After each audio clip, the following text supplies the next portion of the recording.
Welcome back students. जैसा कि आप अपने स्क्रीन पे देख पा रहे हैं कि हमारा जो टॉपिक चल रहा है वो control and coordination class 10th का है। ठीक है। और इसमें हम पढ़ रहे हैं अभी इंसेफेलॉन यानी कि ह्यूमन ब्रेन के बारे में पढ़ रहे हैं। हम लोगों ने पहले ब्रेन के बारे में, ह्यूमन ब्रेन के बारे में जानकारी हासिल की। हम चल रहे हैं ह्यूमन के फोर ब्रेन में, जिसमें हम लोगों ने पहले ऑल्फैक्टरी लोब्स, सेरेब्रम या सेरेब्रल हेमिस्फीयर के बारे में बात कर चुके हैं। आज जो टॉपिक है आपकी स्क्रीन पे दिखाई दे रहा है कि हम डाइएन्सेफेलॉन के बारे में बात करेंगे। ठीक है, डाइएन्सेफेलॉन के बारे में बात कर रहे हैं। और इसमें जो चीजें हैं जैसे कि आपको इपिथैलेमस, ठीक है, इपिथैलेमस,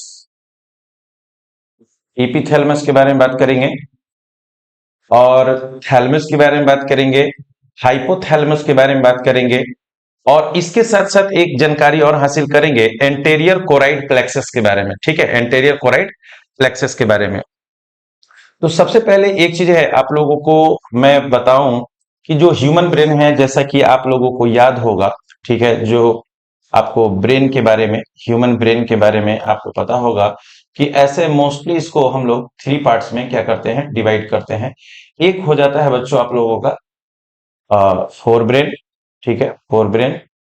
फोर ब्रेन के अंदर जो है हमें तीन पार्ट्स देखने को मिलते हैं। तीन जो क्षेत्र हैं उनके बारे में स्टडी करना पड़ता है। जैसे एक ऑल्फैक्टरी, ठीक है, ऑल्फैक्टरी लोब्स, ठीक है। उसके बाद हम लोगों को सेरेब्रम के बारे में पढ़ना पड़ता है, सेरेब्रम के बारे में पढ़ना पड़ता है। ठीक है। उसके बाद जो थर्ड पॉइंट है इसका, डायेन्सेफेलॉन के बारे में, ठीक है, इसके बारे में पढ़ना पड़ता है। जो हमारा बीच का पार्ट है ब्रेन का, उसको मिड ब्रेन कहते हैं बच्चों। और मिड ब्रेन के अंदर हमें दो पार्ट पढ़ने होते हैं, जिसको सेरेब्रल पेडंकल्स कहते हैं और कॉर्पोरा क्वाड्रिजेमिना कहा जाता है। ठीक है। जो सबसे लास्ट या दिमाग का पिछला हिस्सा है, जिसको हिंड ब्रेन कहते हैं बच्चों, ठीक है, इसके अंदर हमें तीन पार्ट्स पढ़ने होते हैं। एक पोन्स, दूसरा सेरेबेलम, राइट, और एक और पार्ट होता है जिसको मेड्यूला कहते हैं। ठीक है, मेड्यूला ऑब्लोंगेटा। ठीक है।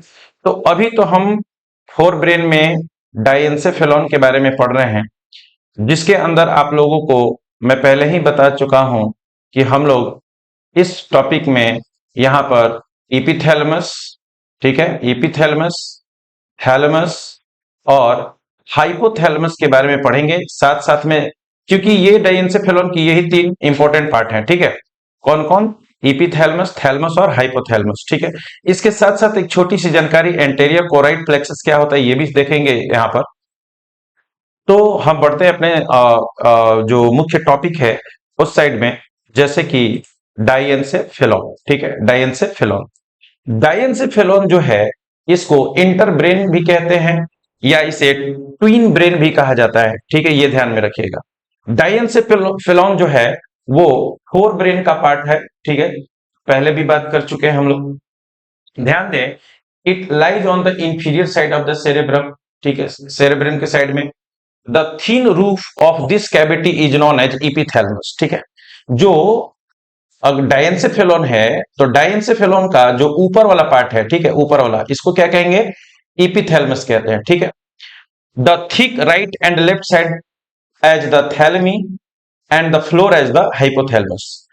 तो इसका जो यहां ये सामने दिखाई दे रहा है, लेकिन ये दो साइड होगा। जैसे कि अगर इधर से मान लें और इस साइड से मान लें और ब्रेन को इस तरीके से देखा जाए, ये साइड वाला और ये साइड वाला, सिंगुलर वर्ड में अगर बात करें तो थैलेमस कहलाएगा, और दोनों को एक साथ अगर इंडिकेट किया जाए तो उसको थैलेमी कहेंगे।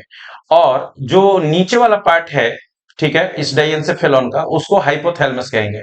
हम इसको इस फिगर के से आसानी से समझ सकते हैं आप देख रहे हैं अपनी स्क्रीन पे कि ये वाला जो पार्ट है यहाँ पर, इसको थैलमस कहेंगे। इसके जस्ट अपोजिट साइड में भी एक थैलमस होगा, और दोनों को अगर मिलाकर क्या बोलेंगे, थैलमी कहेंगे। ठीक है, ये वाला जो पार्ट आप देख रहे हैं इपिथैलमस है, और ये जो पार्ट है ये हाइपोथैलमस है। ठीक है, चलिए। Narrow cavity called third ventricle occurs in diencephalon. Diencephalon के अंदर कौन होता है, थर्ड वेंट्रिकल होता है। एक नैरो कैविटी होती है जिसको थर्ड वेंट्रिकल के नाम से जानते हैं।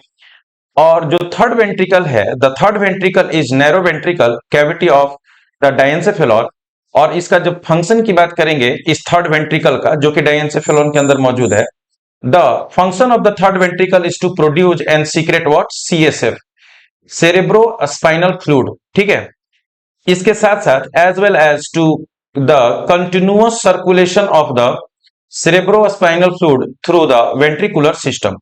तो इसका प्रोडक्शन और सिक्रेशन करना है। थर्ड वेंट्रिकल क्या करता है, सीएसएफ का प्रोडक्शन करता है, सिक्रेशन करता है, और उसको कंटिन्यूअस सर्कुलेशन कराता है। ठीक है, वेंट्रिकुलर सिस्टम के थ्रू।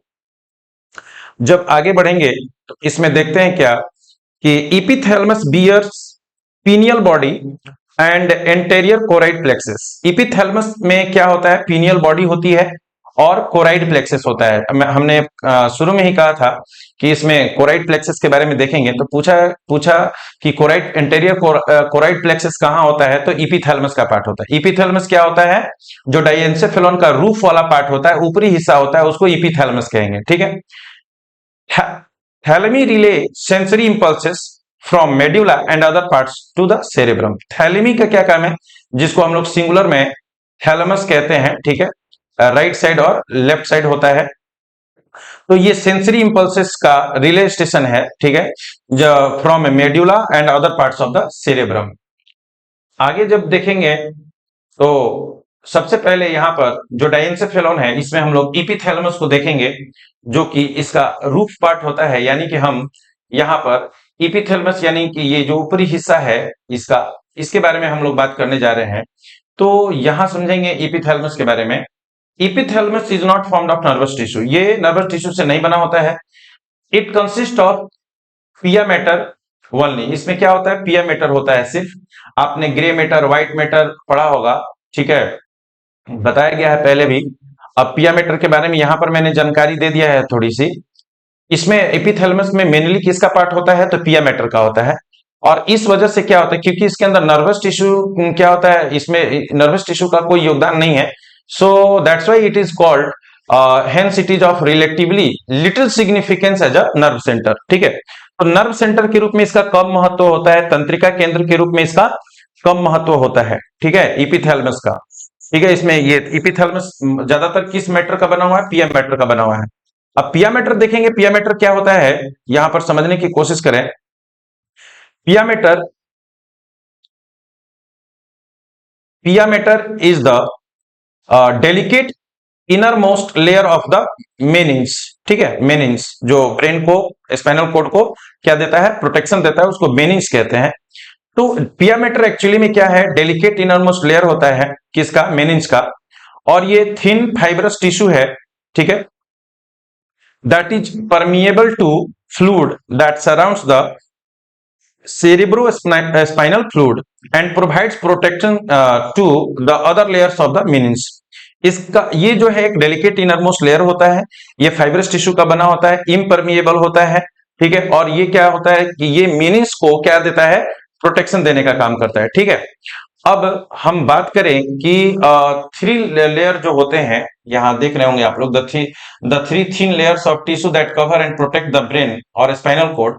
तो वो जो मेनिंग्स है वो तीन चीजों का बना होता है। आप लोग को इसके बारे में जानकारी होनी चाहिए। जैसे कि उसका जो सबसे ऊपर वाला हिस्सा होता है, ठीक है, जो सबसे ऊपर वाला हिस्सा होता है वो होगा आपका कौन सा, डूरा मैटर। ठीक है, डूरा मैटर। डूरा मैटर के नीचे वाले पार्ट को क्या कहेंगे, आर्केनोइड, आर्केनोइड। और जो सबसे लास्ट में नीचे वाला हिस्सा होता है उसको बोलते हैं पिया मैटर। क्या बोलते हैं, पिया मैटर। ठीक है, अब ये तीन लेयर्स को मिलाकर क्या बनता है, मेनिंग्स बनता है। ठीक है, मेनिंग्स क्या बनेगा, मेनिंग्स। ये 3 लेयर मेनिन्स के होते हैं। सबसे ऊपरी वाला हिस्सा डूरामेटर, फिर उसके नीचे वाला हिस्सा जो होता है आर्केनॉइड, और जो सबसे लास्ट नीचे वाला हिस्सा होता है वो पिया मैटर होता है। ठीक, तो जहां तक समझ में आ रही होगी आपको पिया मैटर की जानकारी मिली। अब देखते हैं यहां से, it's interior part is vascular and folded. Vascular होता है, फोल्डेड होता है, और इसी को, इसके इंटीरियर पार्ट को ही एंटेरियर कोराइड प्लेक्सस कहा जाता है। एंटेरियर कोराइड प्लेक्सस जो है, ठीक है, एंटेरियर कोराइड जो प्लेक्सस है वो करता क्या है, it helps in the formation of cerebro spinal fluid, यानी कि सेरेब्रो स्पाइनल फ्लूइड। इसके बारे में पहले भी हम लोग बात कर चुके हैं। फ्लूइड रेगुलरली, हमेशा लगातार इसका फॉर्मेशन करता रहता है ये anterior choroid plexus. Behind this plexus, इस प्लेक्सस के पीछे, the epithalamus gives out a short stalk, the pineal stalk, which bears a small rounded body. एक छड़ी नुमा, एक छोटा सा तंतु नुमा संरचना होती है जिसमें एक राउंडेड बॉडी होती है, जिसको पीनियल बॉडी या फिर पीनियल ग्लैंड या फिर इसको इपीफाइसिस सेरेब्री के नाम से जाना जाता है। तो इसको हम लोग क्या करते हैं कि थोड़ा ड्राइंग की मदद से देखने की कोशिश करते हैं। ठीक है, सबसे पहले आपको मैं दिखाऊं एंटेरियर कोराइड प्लेक्सस। तो आपके स्क्रीन के सामने ये देख रहे हैं एंटेरियर कोराइड प्लेक्सस है, जो यहां पर इसका स्ट्रक्चर दिखाया गया है। ठीक है, उसके बाद अगर हम देखें तो यहां जो आपको इस लिम्बिक सिस्टम के अंदर, ये आप देख रहे हैं पोजीशन, सिर्फ देखिए, ये पिट्यूटरी ग्लैंड है। ठीक है, पिट्यूटरी ग्लैंड यहां पर, और यहां पर जो आप स्ट्रक्चर देख रहे हो वो पीनियल ग्लैंड है। हालांकि आपको कंफ्यूजन नहीं होनी चाहिए, पिट्यूटरी ग्लैंड जो है आप नीचे की तरफ देख रहे होंगे यहां, ठीक है, यहां पर, और पीनियल ग्लैंड का स्ट्रक्चर जो है यहां आप देख रहे हैं इपिथैलेमस के अंदर जहां हम लोग बात कर रहे हैं। ठीक है, पीनियल ग्लैंड वो एक छोटा सा स्ट्रक्चर इस तरह का होता है, जो कि आगे जाकर राउंडेड बॉडी पार्ट्स की तरह होता है, पीनियल ग्लैंड जिसको बोलते हैं। ठीक है, तो ये कुछ बातें थी आपके इपीथैलेमस के बारे में। ठीक है, जो कि नर्वस टिश्यू का नहीं बल्कि पिया मैटर का बना होता है, और इसका लिटिल सिग्निफिकेंस होता है नर्व सेंटर के रूप में। और इसमें वेस्कुलर फोल्डेड पार्ट होता है जिसको एंटेरियर कोराइड प्लेक्सस कहते हैं।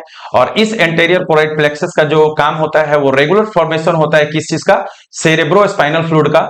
और इस एंटेरियर कोराइड प्लेक्सस के जस्ट पीछे एक छोटी सी तंतुनुमा संरचना होती है जिस पर गोल आकार होता है, जिसको पीनियल बॉडी या पीनियल ग्लैंड या इपीफाइसिस या सेरेब्री, इपीफाइसिस सेरेब्री के नाम से जानते हैं। ठीक है, पिया मैटर के बारे में आपने समझा, जो थ्री थीन लेयर्स होते हैं मेनिन्स के, उसके नाम के बारे में आपने समझा। ठीक है, अब देखेंगे यहां पर कह रहा है कि फंक्शन ऑफ इपीथैलेमस के बारे में। The function of epithalamus is to connect the limbic system to the other parts of the brain. अब आप जो अपनी स्क्रीन पे देख रहे होंगे, ये लिम्बिक सिस्टम क्या होता है, ये पूरे जो नाम यहां पर दिखाया जा रहा है आपको, थैलेमस, पीनियल ग्लैंड, ठीक है, thalamus, pineal gland, hippocampus, cerebellum, ठीक है, basal ganglia, cerebrum, hypothalamus, pituitary gland और एमेग्डुला। ठीक है, तो ये सारे मिलाकर एक लिम्बिक सिस्टम बनते हैं। ठीक है, क्या बनते हैं, लिम्बिक सिस्टम बनते हैं। अब आपको समझ में आ रहा होगा कि ये लिम्बिक सिस्टम है क्या। एक्चुअली में इतना ध्यान रखेंगे कि जो इपीथैलेमस है वो क्या करता है कि इसका मेन काम है, the function of the epithalamus is to connect the limbic system to other parts of the brain. यानी कि इपीथैलेमस का काम है कि लिम्बिक सिस्टम को ब्रेन के बाकी हिस्सों के साथ इसको जोड़ना। तो थोड़ी सी जानकारी यहां हम लिम्बिक सिस्टम के बारे में भी प्राप्त करेंगे। ठीक है, लिम्बिक सिस्टम एक्चुअली में है क्या, the limbic system is the, आप नोटबुक लेकर बैठे नोट करते रहेंगे, the limbic system, the limbic system is the part of the brain, is the part of the brain, is the part of the brain। ये limbic system क्या होता है, brain का हिस्सा होता है। Involve in our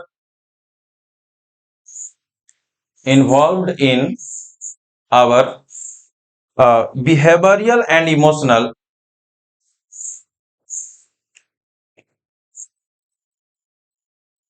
behavioural and emotional emotional responses. ठीक है, responses responses specially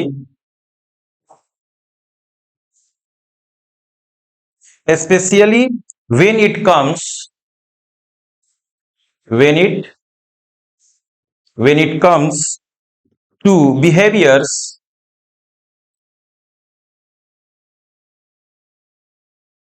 behaviours we need for survival, we need for survival,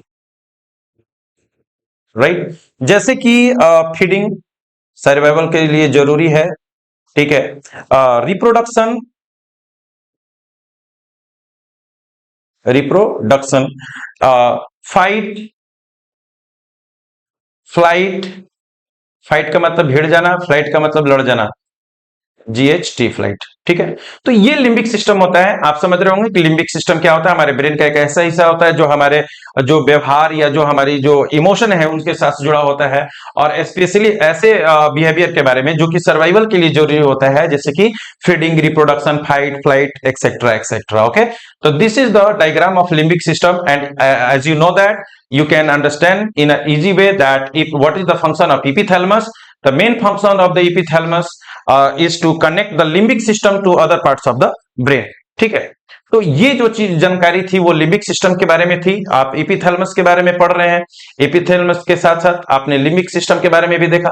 अब जो अभी हम बातें करेंगे, जैसे कि लिम्बिक सिस्टम कहाँ होता है, जैसे कि मानकर चलेंगे आपसे कोई पूछ ही दे कि where is limbic system located, तो आप कह सकते हैं कि it is located, it is located within the cerebrum, within the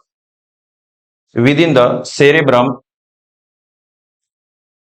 right, cerebrum of the brain, of the brain, of the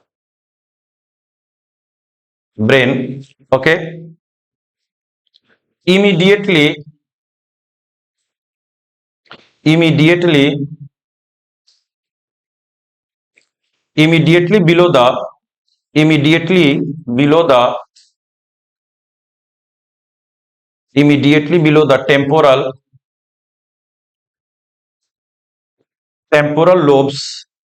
इनके बारे में आपको जानकारी पहले भी, टेम्पोरल लोब्स के बारे में जानकारी पिछली वीडियो में दिया गया है। Temporal lobes and buried under, and buried under, buried under the cerebral cortex, under the cerebral cortex, right. इसका आपने पोजीशन देख लिया, इसका लोकेशन देख लिया, ठीक है, लिम्बिक सिस्टम का। तो ये जो बातें थी अभी तक हमने इपिथैलेमस के बारे में बात किया। अब जो इपिथैलेमस के अंदर आपको एक चीज मैंने बताया अभी, पीनियल ग्लैंड के बारे में, ठीक है, पीनियल ग्लैंड के बारे में अभी हमने बात की थी, ठीक है, पीनियल ग्लैंड के बारे में बात की थी। उसके और भी जो नाम थे उसके बारे में बताया गया। ये पीनियल ग्लैंड कहें या पीनियल ग्रंथि कहें, एक तरह का इंडोक्राइन ग्लैंड है। ग्लैंड्स के ऊपर भी मैं वीडियो बना चुका हूं। और ये देखिए, सीधी सीधी कहा जाए तो नींद के चक्र को नियंत्रित करता है, ठीक है, सिरकैडियन रिदम्स को रेगुलेट करता है। किस चीज को?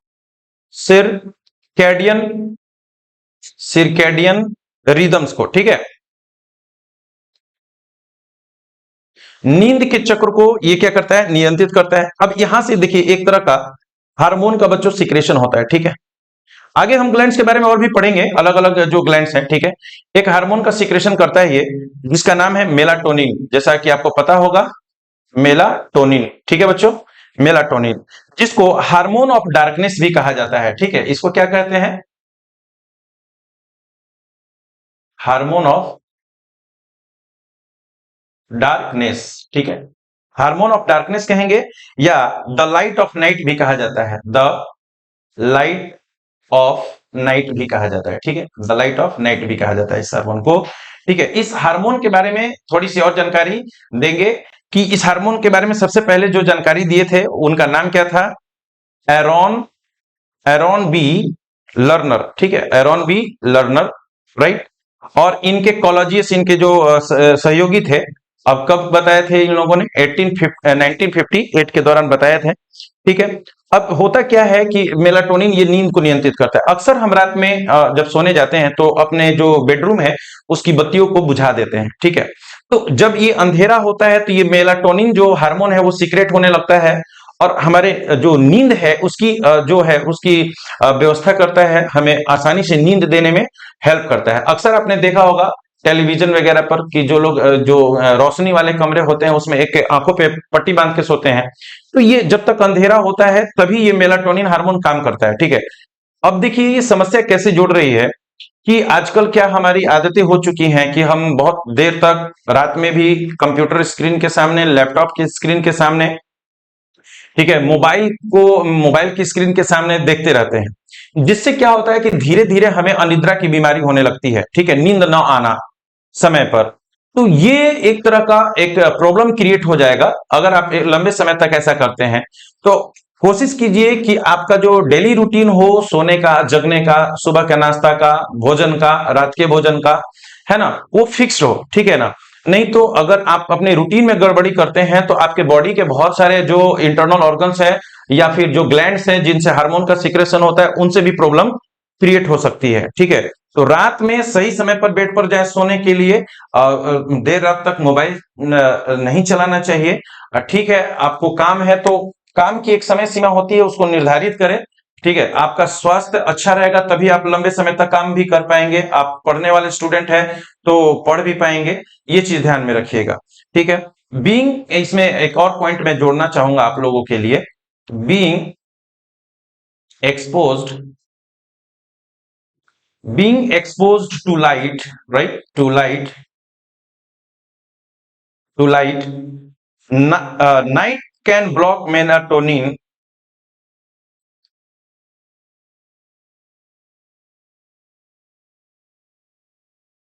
can block melatonin टोनिन प्रोडक्शन, ठीक है, प्रोडक्शन। तो रात में जब भी जाए सोने के लिए तो कमरे की बत्ती को बुझा दें, हल्की रोशनी वाली बल्ब आते हैं जिनको आप जला सकते हैं, ठीक है। इस तरीके से ये चीज है, ठीक है। मैंने अभी अभी एक और नाम लिया था सिरकैडियन रिदम्स के बारे में बच्चों। वो जो है एक नेचुरल साइकिल है physical, mental and behaviour change का, that the bodies go through in 24 cycle, ठीक है। तो उसको सिरकैडियन रिदम्स के नाम से जानते हैं, ठीक है। तो पीनियल ग्लैंड एंडोक्राइन ग्लैंड है जो हार्मोन इससे सिक्रेशन होता है, ये भी बता दिया गया। ये पीनियल ग्लैंड या पीनियल बॉडी जो है वो कहाँ लोकेटेड होता है, एपिथैलेमस के अंदर, ठीक है। तो इसका क्या क्या काम होता है ये पूरा आपको अभी तक एपिथैलेमस के बारे में बताया गया है, ठीक है। तो हम आशा करते हैं, देखिए आप चाहोगे ना कि एक ही वीडियो देखकर सारी जानकारी किसी टॉपिक के बारे में ले ले, तो शायद ये उतना पॉसिबल, ये सही भी नहीं है, क्योंकि ये मैं वीडियो जो है वो क्लास 10th का कंट्रोल एंड कोऑर्डिनेशन चैप्टर से रिलेटेड मैं बनाया हूं। तो मुझे जितनी जानकारी सही लगी मैं उतना आप लोगों को दे रहा हूं। अब हम बात करेंगे थैलेमस के ऊपर, ठीक है, थैलेमस। तो अभी जो डाइंसेफेलोन का रूफ वाला जो पार्ट था उसको क्या आपने कहा, इपीथैलेमस। क्या कहा, इपीथैलेमस, ठीक है। साइड वाला जो राइट साइड और लेफ्ट साइड वाला पार्ट होता है उसको क्या कहते हैं, थैलेमस कहेंगे, और प्लूरल जो वर्ड होगा इसके लिए थैलेमी होता है, ठीक है। प्लूरल जो वर्ड होगा वो क्या होगा बच्चों, थैलेमी होता है, ठीक है। तो also called hub of information और डॉर्सल पार्ट, ठीक है, dorsal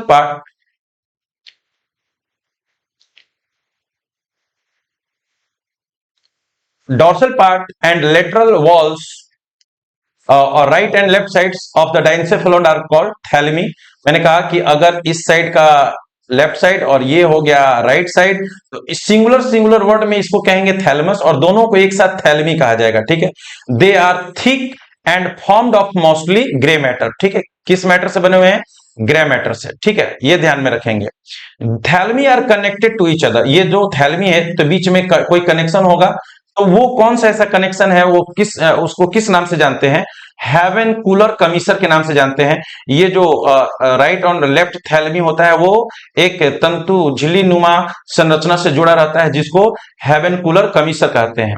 it relay all the sensory impulses, ये जो थैलेमस है सभी सेंसरी इंपल्सेस को रिले करता है from the body to brain, और ब्रेन से फिर बॉडी या बॉडी से ब्रेन तक, वाइस वर्सा। सिर्फ किसको छोड़कर, स्मेल को छोड़कर, ठीक है।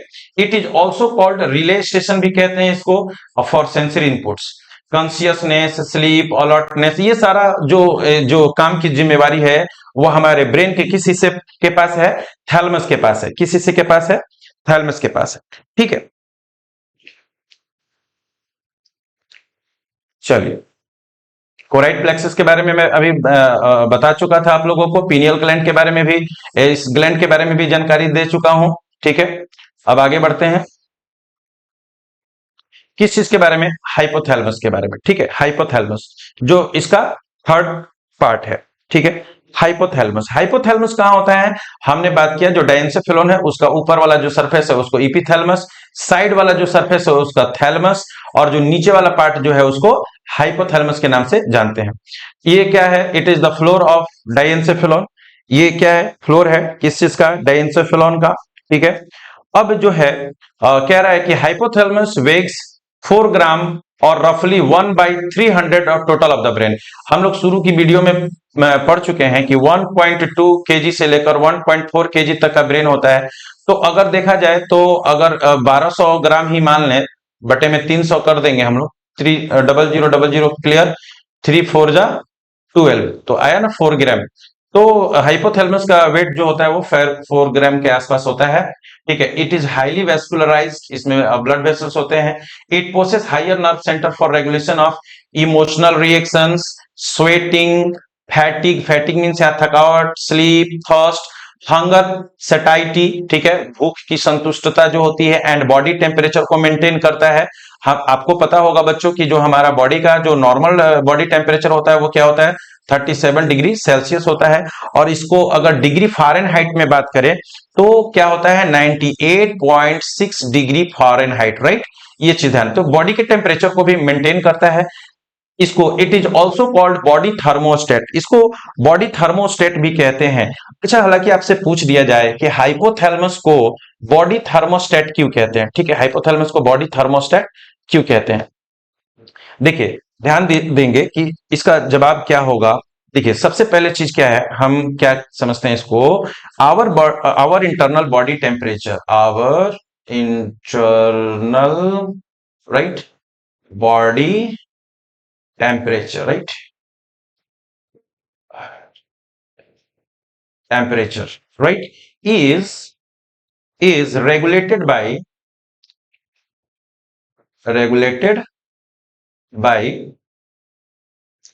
a part of our brain, a part of our brain, right, a part of our brain called the hypothalamus, right, hypothalamus. आपने देखा हाइपोथैलेमस का पोजीशन क्या होता है हमारे ब्रेन में। ठीक है, the hypothalamus, the hypothalamus, right, checks are current checks are current temperature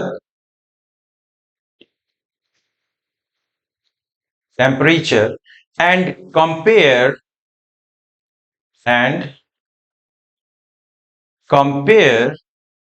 it compare it with the normal, right, normal temperature of about temperature of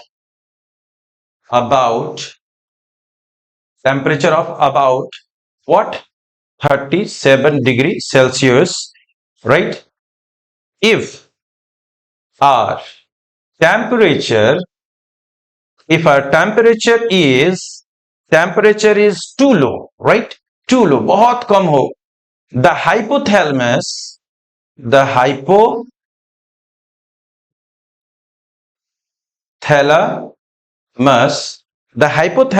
makes, right, makes sure that the body generates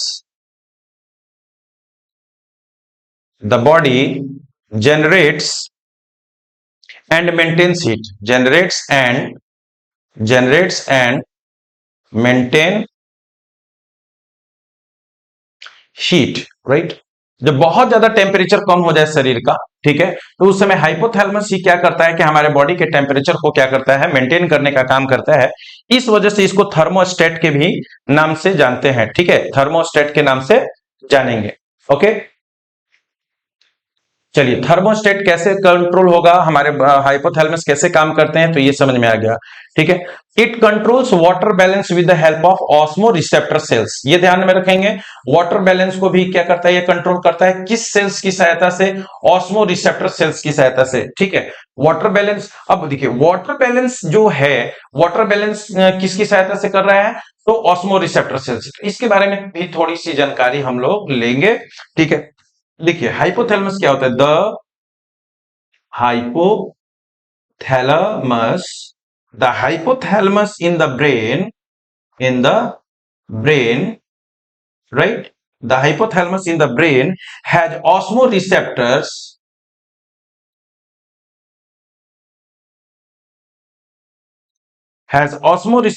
which, right, which detect the level of water, detect the level of water. क्योंकि आपको पता है बच्चों कि हमारे शरीर में जल का अधिक होना या जल का कम होना शरीर के लिए सही नहीं है। इसको वाटर बैलेंस भी बनाने का काम किसका होता है, हाइपोथैलेमस का। The hypothalamus is in the brain has osmoreceptors which detect the level of water, okay, in the blood plasma. कहां पर, इन द ब्लड प्लाज्मा, याद रखिएगा कहां पर डिटेक्ट करेगा, ब्लड प्लाज्मा में डिटेक्ट करता है, ठीक है, blood plasma, right, blood plasma as a stimulus, right, a stimulus, okay. If the level of water is, if the level of water is too low, right, too low, this causes the,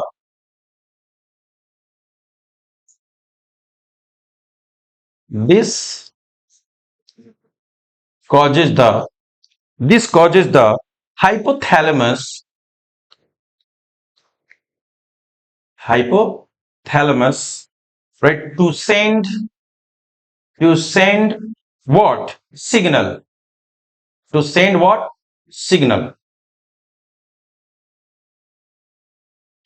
signal, to the pituitary, to the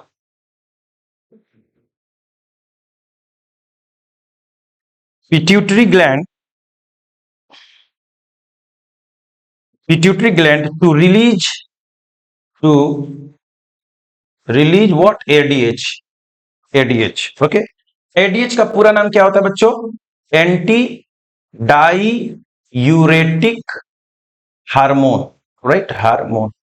देखिए ADH यहाँ पर जो thalamus होता है, जब body में water की कमी होगी तो वो क्या करता है, सिग्नल्स को हमारे पिट्यूटरी ग्लैंड के पास भेजेगा, जो रिलीज करेगा एडीएच। और एडीएच क्या करता है कि हमारा जो यूरिन का फॉर्मेशन है उसमें वाटर का कंसंट्रेशन को कम कर देगा, क्योंकि यूरिन के माध्यम से भी जल हमारे शरीर से बाहर निकलता है, तो वहां कंट्रोल करेगा ताकि हमारे बॉडी के अंदर वाटर का लेवल मेंटेन रहे, ठीक है। तो इस तरीके से क्या करता है कि हाइपोथैलेमस जो होता है हमारे बॉडी के अंदर वाटर को भी, वाटर के बैलेंस को मेंटेन करने का काम करता है। तो आप यहाँ पे थर्मोस्टेट और वाटर बैलेंस के बारे में समझ चुके हैं, ठीक है। थोड़ा सा आगे बढ़ेंगे और it influences heartbeat, right, आप ध्यान देना, heartbeat and breathing by sending signals to correct them. Heartbeat को सामान्य तरीके से चलना चाहिए, ब्रीदिंग जो है कब कैसे चलना चाहिए, कौन करता है तय, हाइपोथैलेमस। जब वो गलत तरीके से फंक्शन करने लगते हैं तो उस समय हमारा हाइपोथैलेमस ही उनको कंट्रोल करता है। Therefore maintain homeostasis also. Hypothalamus manage behavior connected to the survival of species like feeding, mating, fighting, fleeing, ठीक है। यहाँ fleeing का मतलब भाग जाना है, fighting का मतलब लड़ जाना, भीड़ जाना है, ठीक है। चलिए नेक्स्ट जो टॉपिक है वो है हाइपोथैलेमस का ही कुछ और भी पार्ट्स है। हाइपोथैलेमस सीक्रेट्स, यहाँ ये इंपॉर्टेंट चीज है, इसको ध्यान में रखना कि 12 न्यूरो हार्मोन्स, जिसमें से कि 10 जो होते हैं फंक्शंस ऑफ पिट्यूटरी ग्लैंड और 2 जो होते हैं डायरेक्टली पास होते हैं पोस्टेरियर पिट्यूटरी में, ठीक है। तो जब अलग अलग ग्लैंड्स के बारे में हम लोग पढ़ेंगे, जैसे कि अगली जो वीडियोस होगी, तो ये तो पूरा भी ब्रेन के बारे में भी कंप्लीट करेंगे। ब्रेन के बारे में कंप्लीट करने के बाद जो अलग अलग जो ग्लैंड्स होते हैं, ठीक है, उनके बारे में फिर हम लोग पढ़ेंगे, ठीक है, कि जैसे कि मानकर चलिए कि middle lobe of pituitary, posterior lobe of pituitary, ठीक है, इस तरह से, है ना। तो इन सारे पार्ट्स के बारे में, थायराइड के बारे में, फिर से पीनियल ग्लैंड के बारे में थोड़ी सी जानकारी देंगे, ठीक है। एसीटीएच हार्मोन का सिक्रेशन कहां से होता है, एफएसएच हार्मोन का सिक्रेशन कहां से होता है, एलएच हार्मोन का सिक्रेशन कहां से होता है, ठीक है, टीएसएच हार्मोन का सिक्रेशन कहां से होगा, प्रोलैक्टिन क्या होता है, तो इन सारी चीजों के बारे में अगली वीडियोस में हम लोग जानेंगे। यहां अभी आपको ये याद रखना है कि हाइपोथैलेमस से टोटल जो न्यूरो हार्मोन्स होते हैं वो 12 सीक्रेट होंगे। 10 जो होता है वो कौन, 10 किस लिए होते हैं, तो 10 of them controlling function of pituitary gland. ये हाइपोथैलेमस अपने 10 न्यूरो हार्मोन्स की सहायता से पिट्यूटरी ग्लैंड को कंट्रोल करने का काम करता है, और 2 इसके न्यूरो हार्मोन्स जो होते हैं वो डायरेक्टली पास कर दिया जाता है पोस्टेरियर लोब में पिट्यूटरी ग्लैंड के, ठीक है। It is therefore called super master endocrine gland के भी नाम से जानते हैं। यहां देखिए, हाइपोथैलेमस को सुपर मास्टर इंडोक्राइन ग्लैंड के नाम से जानेंगे, ठीक है, और पिट्यूटरी ग्लैंड को मास्टर ग्लैंड के नाम से जानते हैं, ठीक है। तो यहां पर जो है, जैसे कि मानकर चलिए कि जो हाइपोथैलेमस है, तो कौन कौन से वो हार्मोन्स हैं, जैसे कि मान के चलिए कॉर्टिकोट्रोफिन हार्मोन हो जाएगा, कॉर्टिकोट्रोफिन हार्मोन, ट्रोफिन हार्मोन होता है, ठीक है। उसके साथ जैसे ग्रोथ हार्मोन रिलीजिंग हार्मोन हो जाएगा, growth hormone releasing hormone, releasing hormone, ठीक है। जैसे सोमैटोस्टैटिन,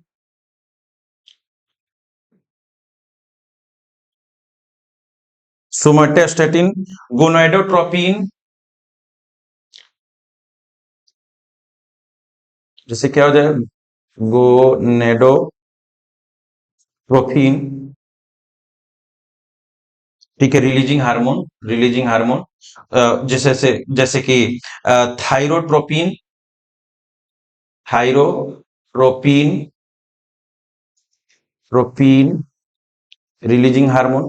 इस तरह के कुछ हार्मोन्स होते हैं जो हाइपोथैलेमस के द्वारा सीक्रेट होते हैं, ठीक है। अच्छा, जो हम लोगों ने एक थर्ड वेंट्रिकल का नाम सुना था, ठीक है, थर्ड वेंट्रिकल के बारे में भी मैं बताऊं आप लोगों को, अभी थोड़ी सी जानकारी आपको थर्ड वेंट्रिकल के बारे में भी जानकारी होनी चाहिए, अगर आप क्लास टेंथ के आप स्टूडेंट हो और कंट्रोल एंड कोऑर्डिनेशन का जो चैप्टर पढ़ रहे हो, तो उसमें थर्ड वेंट्रिकल क्या है। थर्ड वेंट्रिकल जो होता है, ventricle participates in, ventricle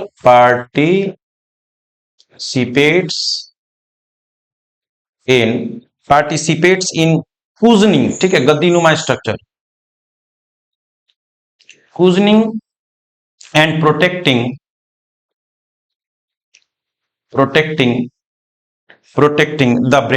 the brain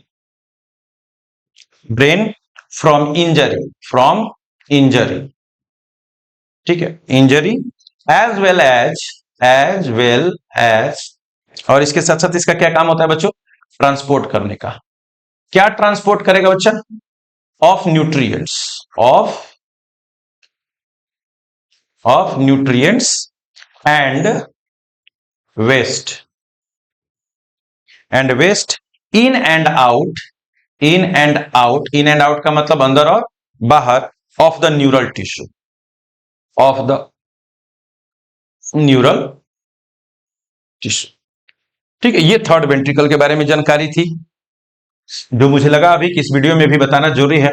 हालांकि देखिए, टॉपिक जो होते हैं बच्चों, मैं बार बार कहता हूं कि एक टॉपिक का कनेक्शन दूसरे टॉपिक के साथ होता है, एक पॉइंट का कनेक्शन दूसरे पॉइंट के साथ होता है, और इसी तरह से वो जुड़ता चला जाता है।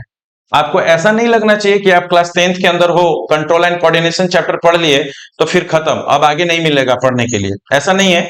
आपको अगर बायो लेकर आप 11th 12th कंप्लीट करोगे, तो वहां भी आपको इन सारी चीजों के बारे में पढ़ने को जरूर मिलता है, ठीक है, थोड़ा सा बड़े लेवल पर पढ़ने को मिलेगा। तो वहां पढ़ने में आपको तभी मजा आएगा, ठीक है, जब आपको बेसिक्स जो बातें हैं वो जानकारी हो। इस वजह से जरूरी होता है कि जब आप बायो पढ़ रहे होते हो तो चीजों को जोड़ कर देखें, ठीक है। मैं अभी तक हम लोगों ने ब्रेन, ह्यूमन ब्रेन के बारे में, फोर ब्रेन आज ये कंप्लीट हो चुका है। इससे पहले ऑल्फैक्टरी लॉब सेरेब्रम के बारे में मैं वीडियो अपलोड कर चुका हूं। तो आपको कोशिश करनी चाहिए कि ब्रेन से स्टार्ट करें आप, ताकि चीजों को सीरियल वाइज उसको समझ सकें। अब जो हम वीडियो अपलोड करेंगे वो मिड ब्रेन के बारे में होगा बच्चों, ठीक है। तो इसके फर्स्ट पार्ट से ही आपको देखना होगा, जैसे कि हम लोगों ने पीछे जो है वो हम लोगों ने देखिए पढ़ा है, रेनिक्स एरिया के बारे में, ब्रोकाज एरिया के बारे में भी पढ़ा है, ठीक है। ऑक्सीपिटल लोब के बारे में पढ़ चुके हैं हम लोग, ठीक है। ऑक्सीपिटल लोब के बारे में पढ़ चुके हैं, टेम्पोरल लोब के बारे में पढ़ चुके हैं हम लोग पिछली वीडियोज में। तो मैं आपसे रिक्वेस्ट करता हूं कि आप उन सारी वीडियोस को जरूर देखें, और तब जाकर आप डाइएन्सेफेलॉन को देखें। इसमें इपीथैलेमस आपने पढ़ा, आज थैलेमस के बारे में पढ़ा, हाइपोथैलेमस के बारे में पढ़ा, साथ साथ में पीनियल ग्लैंड के बारे में भी पढ़ा, मेलाटोनिन के बारे में पढ़ा, होम्योस्टेटिस क्या होता है, वाटर बैलेंस कैसे होगा, ठीक है। इस तरह की चीजों को आपने देखा, एंटेरियर कोराइड प्लेक्सस कहाँ होता है, ये सारी चीजें देखा आप लोगों ने, ठीक है। आपने अभी जो है डाइंसेफेलॉन, जिसको इंटर ब्रेन या ट्विन ब्रेन कहते हैं, इसके बारे में समझा। तो आई होप कि आप लोगों को ये वीडियो पसंद आएगी, आप इससे आपको थोड़ी बहुत जरूर लाभ मिलेगी, ठीक है। और मैं बार बार एक चीज कहता हूं कि सारी चीजों को एक ही वीडियो के अंदर डालना पॉसिबल नहीं है, ठीक है। और उससे क्या होगा कि थोड़ी बहुत समझने में भी कठिनाई होगी। तो टॉपिक को छोटा छोटा करके आराम से टॉपिक वाइज चीजों को पढ़े, किसी भी चीज को छोड़ने की आवश्यकता नहीं है।